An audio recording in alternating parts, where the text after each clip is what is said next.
Merci de nous rejoindre dans cette édition d'information dont voici le sommaire. La visite de travail et d'amitié du président Alpha Condé en Chine, plusieurs entretiens au programme afin de vendre la destination Guinée, une opération séduction pour attirer des investisseurs chinois. En service de chirurgie plastique et esthétique, les premiers résultats sont déjà convaincants, des patients souffrant de fente labiopalatine ou la maladie du bec des lièvres. L'école primaire de Solo Primo, effectif pléthorique, oui, besoin des matériels didactiques également, mais un enseignement de qualité dans cet établissement, voilà pour les titres.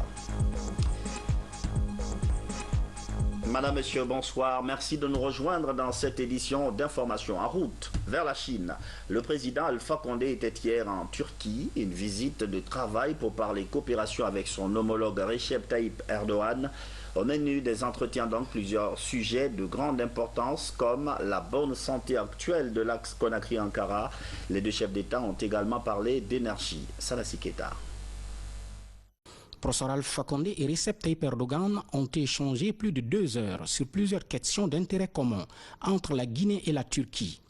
Des questions telles que l'agriculture, l'assainissement, l'énergie et la construction des habitats sociaux.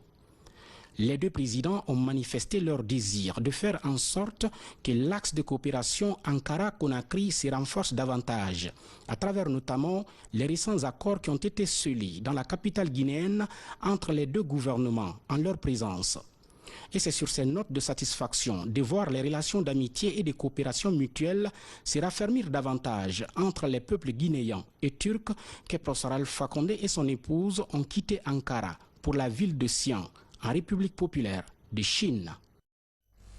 Après la Turquie, donc direction la Chine, ce matin, le chef de l'État est arrivé à Xi'an, comme vous l'avez entendu.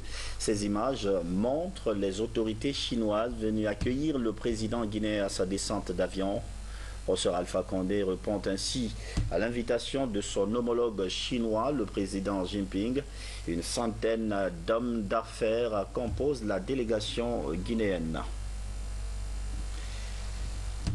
Ce voyage d'affaires, c'est pour rappeler la belle aventure entre la Guinée et la Chine. Professeur Alpha Condé a un planning chargé. Il doit rencontrer plusieurs opérateurs économiques chinois pour des possibilités d'investissement à Conakry. Mais d'abord, il a tenu à saluer la mémoire du père du président Jinping, Salassi Keita. Le rythme lent et bien contrôlé, les pas marqués tout doucement. Le tout dans un silence absolu. Voilà comment le président de la République, professeur Alpha Condé, est venu saluer la mémoire de Xi Jinping, père de l'actuel président de la République populaire de Chine, Xi Jinping. Cet ancien vice-président de l'Assemblée populaire et vice-premier ministre est né le 15 octobre 1913. Il a tiré sa révérence le 24 mai 2012. Et juste après ce cimetière, nous voici au musée Xizongzong, galerie qui retrace l'histoire complète du père de Xi Jinping. Ici, il a eu l'occasion de connaître tout le parcours de Xi Jinping, de ses études jusqu'à sa vie politique. Enfin, le président de la République, professeur Alpha Condé, a visité la maison de cet homme politique chinois qui est né dans le district de Fuping, à Wenan, dans la province de Shanxi. Cette visite de travail a de grands enjeux économiques. Plusieurs investisseurs chinois étaient présents ce soir aux côtés de la délégation guinéenne pour un dîner d'affaires. Une rencontre pour aborder des opportunités qu'offre Conakry, un climat apaisé, une terre riche et une belle et vieille amitié entre ces deux pays. Salassi Keita.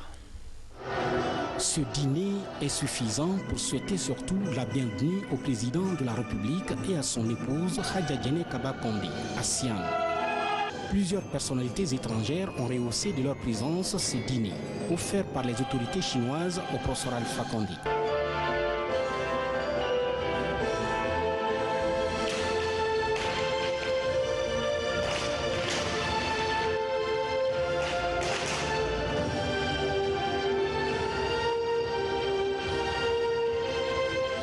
Les artistes chinois sont aussi là pour conférer à cet événement toute son importance.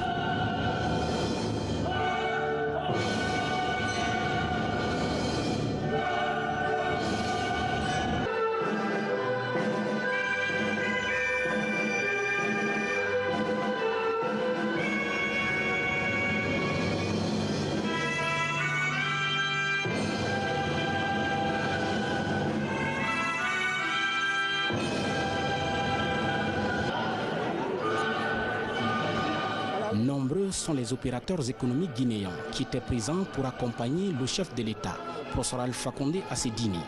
Une manière surtout pour professeur Alpha Condé de nouer de solides contacts avec les hommes d'affaires de l'Empire des Muliers en vue d'un partenariat mutuellement bénéfique. La Chine vient de loin. Aujourd'hui, le pays est une puissance mondiale et un modèle économique dont la Guinée pourrait s'inspirer. Les hommes d'affaires chinois et guinéens ont prévu de se rencontrer pour parler de partenariat. Des domaines comme l'agriculture, les mines ou encore les infrastructures sont ciblés. Mohamed Lamine Solano, envoyé spécial. Guinéen en Chine.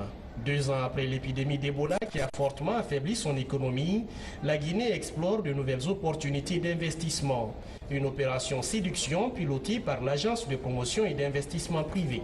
C'est d'établir des partenariats, ce qui va permettre de développer des relations d'affaires. Et il y a beaucoup de grands projets qui sont prévus pour la Guinée, dans l'agriculture, dans les infrastructures, dans les mines, dans les technologies de l'information. Dans le domaine de l'énergie, par exemple, des signatures de prêts sont annoncées entre gouvernements chinois et guinéens. À Siantou comme à Beijing dans les prochains jours, des rencontres B2B sont prévues entre hommes d'affaires, l'occasion pour les promoteurs du secteur privé guinéen d'explorer le modèle chinois en termes d'investissement. Il y a quelques décennies, la Chine était un pays considéré PMA, un pays moins avancé. C'est une expérience, c'est une leçon, mutation industrielle. Maintenant, il faudrait arriver à transformer cette expérience chinoise en une réalité économique tangible, une réalité économique rentable, une réalité économique viable. Ça permet de dynamiser l'économie, créer de l'emploi chez nous, mais aussi dans notre pays encore beaucoup plus fréquentable et elle encourage encore d'autres investissements sur notre sol. Une centaine d'hommes d'affaires guinéens ont fait le déplacement sur la Chine. Objectif du gouvernement, intensifier les relations avec les partenaires chinois, une meilleure promotion du secteur privé à l'extérieur du pays. Retour à Conakry, comment motiver les fonctionnaires guinéens? Le ministre de la fonction publique a abordé le sujet avec les directeurs des ressources humaines de toute l'administration. Ces derniers sont invités à être à l'écoute de leur personnel pour améliorer le cadre de travail. Le ministre tient à l'efficacité des services publics. Baba Kouyaté. Les derniers résultats issus des pointeuses électroniques affichées dans les services publics ont fait du bruit dans l'administration centrale. C'est pour assurer et expliquer le bien fondé du contrôle des services publics que le ministre de la fonction publique échange avec l'ensemble des gestionnaires des ressources humaines de Conakry. L'idée est de les amener à jouer davantage leurs responsabilités dans les réformes engagées. Il y a toujours des DRH qui n'assument pas leurs responsabilités comme ça se doit, face ici au traitement des dossiers. Le ministre de la fonction publique a insisté maintenant à chaque moment pour le problème de traitement des dossiers. On a déposé nos différents emails à la direction de la gestion des carrières. Mais pour un traitement de dossier, on balance ici nos emails. Si nous avons des problèmes ou des difficultés, au lieu que chaque moment qu'on soit là au niveau du département, l'email vraiment nous facilite ici le travail par rapport au traitement des dossiers. Un autre point de cette rencontre de travail est celui de la nouvelle grille des fonctionnaires et contractuels permanents de l'administration. La grille indiciaire, c'est un outil de gestion administrative des fonctionnaires dans la perspective d'une progression en termes salarial. La grille détermine le positionnement de chaque fonctionnaire en termes de hiérarchie, en termes de grade, en termes d'émission, ce qui donne au total 244 positions que le fonctionnaire peut occuper d'un moment à l'autre tout au long de sa carrière. La rencontre va s'élargir au DRH de l'intérieur du pays avant la fin de la semaine. Ils auront pour défi de s'approprier des réformes initiées pour rendre efficace le service rendu aux citoyens. Récemment, un guide de supervision a été mis à la disposition des équipes régionales de santé, une démarche pour leur permettre d'être en alerte et de riposter rapidement en cas d'épidémie. Mais comment utiliser ce guide? 35 agents de santé suivent une formation pour mieux comprendre le système de surveillance. Un reportage de Makemed Ozo. Le choléra, la fièvre jaune et la méningite sont des maladies connues dans les pays tropicaux. En Guinée, avec l'expérience de la gestion de la fièvre Ebola, la détection précoce de ces maladies épidémiques est envisagée. Cet atelier vise à outiller les équipes régionales polyvalentes d'alerte et de riposte aux épidémies. Le but de cet atelier, c'est de former les futurs superviseurs des équipes régionales polyvalentes d'alerte et de réponse aux épidémies et qui ont été formés dans toutes les 8 régions administratives du pays. C'est donc de les former sur la supervision formative et l'utilisation du guide qui venait d'être mis en place avec notre support. Dès qu'on se rend compte qu'il y a une situation anormale sur le plan sanitaire, ces équipes ERA sont capables d'aller vérifier pour savoir qu'est-ce qui se passe, qu'est-ce qui est derrière cette situation anormale. Donc de faire de l'investigation, de faire du dépistage. Une fois qu'ils ont fait de l'investigation et du dépistage et qu'ils arrivent à définir de quelle maladie il s'agit, en ce moment ils peuvent faire une riposte efficace. 200 agents du système sanitaire interviennent dans le cadre du programme d'alerte aux épidémies, un appui stratégique de l'Union européenne et d'Expertise France pour renforcer le système de santé guinéen. Après ce projet, il faudrait que le ministère de la Santé s'approprie des acquis déjà qui sont en place pour pérenniser les actions qui se trouvent sur le terrain.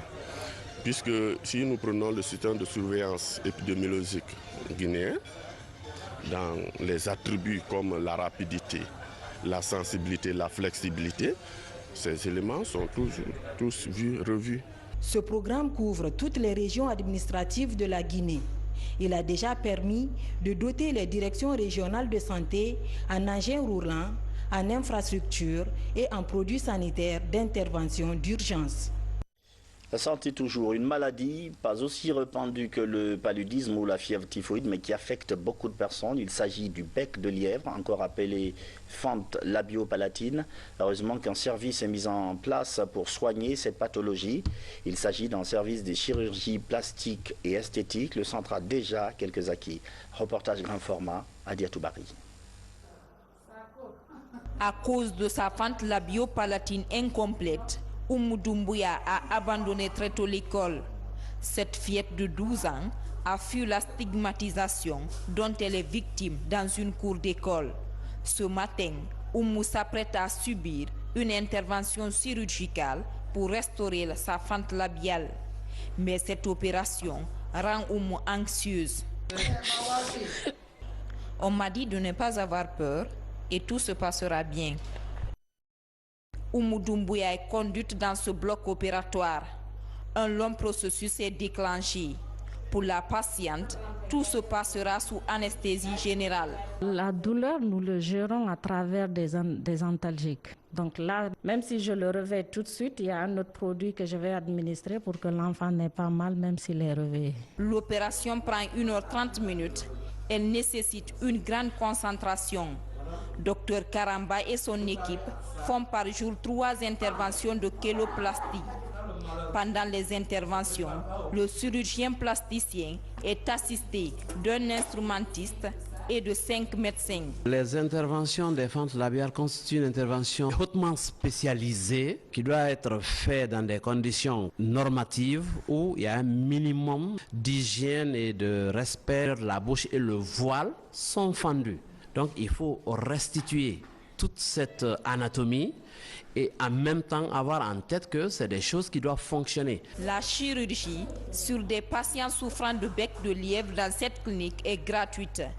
La Fondation Solidarité Féminine assure leur prise en charge. À travers des séances de sensibilisation dans les différents services de la maternité, elle informe les parents de malades sur l'existence d'un traitement de la pathologie. On signe un partenariat, comme on est une fondation de solidarité, on vient vers eux pour les aider à faire de la sensibilisation et de l'information au niveau de la population, pour informer, expliquer aux gens, écoutez, les enfants qui naissent avec ces malformations, ce n'est pas une fatalité. Ils peuvent être bien pris en charge. Parce qu'il y en a, lors du premier coup à la naissance, quand ils voient des bébés comme ça, c'est un choc. En 3 mois, l'équipe de Dr Mamadou Karamba a réalisé plus de 65 interventions chirurgicales de fente labiopalatine. À ce jour, 21 autres enfants attendent leur tour. Seul handicap, Activité d'intervention médicale. Chaque intervention est estimée à 8 millions de francs guinéens. Et puis cette délégation de l'USAID, elle est reçue en audience par le président de l'Assemblée nationale. Vous allez découvrir les images tout à l'heure. La délégation est conduite par la nouvelle représentante de l'USAID Guinée. Barbara Dekerson est venue rassurer l'institution parlementaire de la volonté des partenaires américains à soutenir le développement socio-économique guinéen. Dans son plan d'action, la nouvelle représentante souhaite renforcer la gouvernance dans le secteur de la santé. Une commune qui fait face à une prolifération d'écoles, la commune de Ratoma, cependant, il faut relever le peu d'importance accordée à la qualité de l'enseignement. Et dans ce lot, un établissement semble émerger, l'école primaire de Soloprimo, un centre public qui propose un niveau relevé d'enseignement malgré la pléthore. Kernos Mandialo. Au dernier examen de passage en 7e année, cette école primaire publique de Soloprimo a enregistré un taux de réussite d'un peu plus de 80%. À Koloma, dans la commune de Ratoma, c'est l'une des écoles les plus fréquentées. 2000 élèves qu'il faut quotidiennement encadrer et suivre de près pour obtenir de bons résultats et maintenir la confiance des parents d'élèves, comme ce dernier venu accompagner son enfant. Son histoire avec cette école remonte à 1992, date de création de l'établissement, et visiblement, elle est loin de s'arrêter.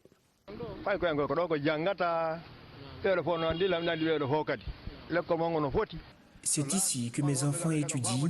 Je suis en effet séduit par la propreté qui y règne, par l'entente entre les enseignants et la formation des élèves. Nombreux sont mes enfants qui se sont formés dans cette école. Certains sont aujourd'hui à l'université, d'autres sur le marché de l'emploi. Dans un contexte éducatif concurrentiel, en Guinée, l'école publique est pour certains destinée aux familles pauvres ou à celles qui n'ont tout simplement pas le choix.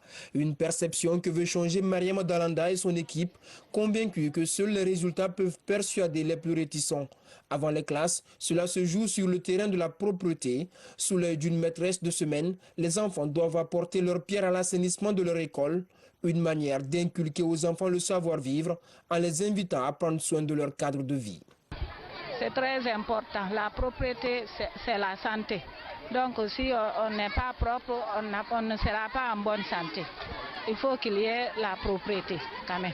Autour du mât, peu avant 8 heures, ce sont les élèves qui prennent le leadership. Autant, vite, repos, attention, repos, attention, attention pour la montée de couleur. Envoyez.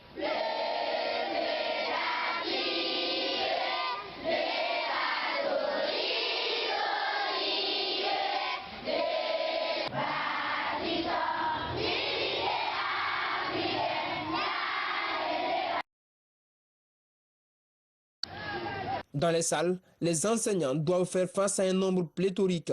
Pour la directrice, c'est aussi le résultat d'une confiance renouvelée à l'équipe d'encadrement, le fruit d'une stratégie porteuse mise en place depuis 2012, date de son arrivée à la tête de l'école. Mon premier combat était la réussite. Comment atteindre l'objectif.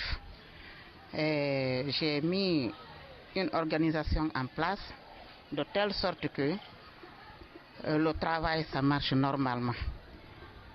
Les maîtres répondent, sont là. C'est l'exigence et la discipline, la rigueur. À la faveur du libéralisme économique, le secteur de l'éducation en Guinée a connu de profondes mutations. Mais la responsabilité de l'État dans la formation des jeunes demeure. Ainsi, l'école publique a encore de beaux jours devant elle, comme ici à Soloprimo, où l'établissement est toujours sollicité. Un congrès électif annoncé du côté du Conseil national des patronats de Guinée. Les fédérations patronales se préparent.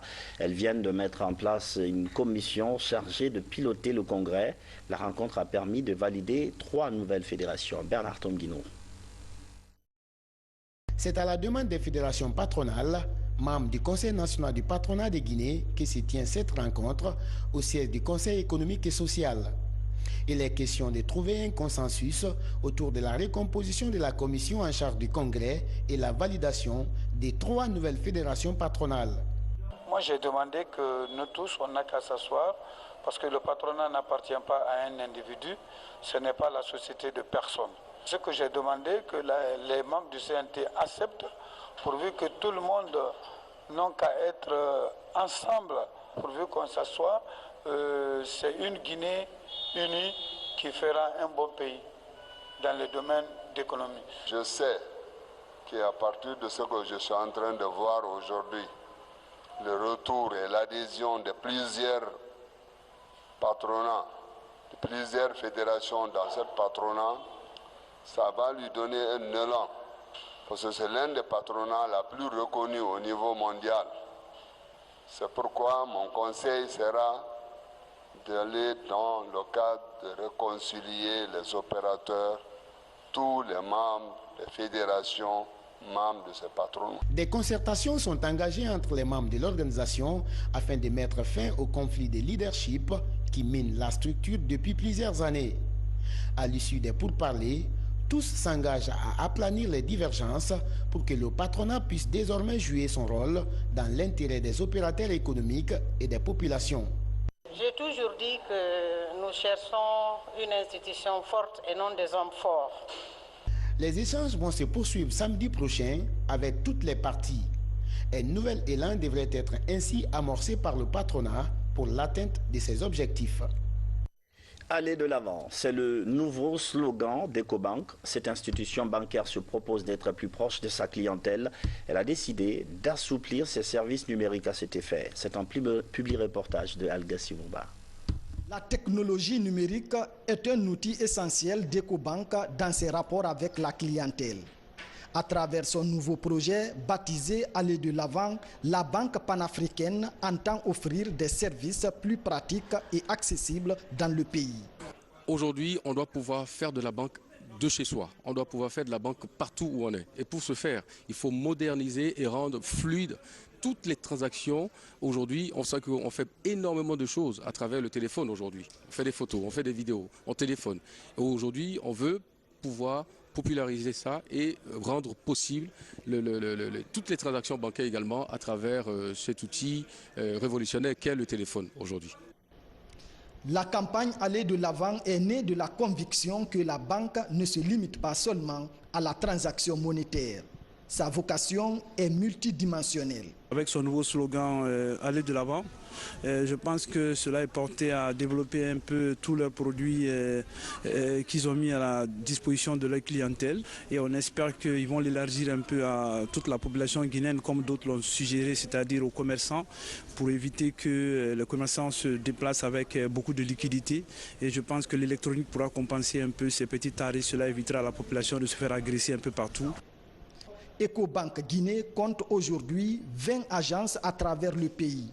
La vulgarisation de ce nouveau programme se poursuit dans tous les pays africains où Ecobank prête ses services. Et c'est la fin de cette édition d'information. Merci de votre fidélité à la télévision guinéenne. Bonsoir.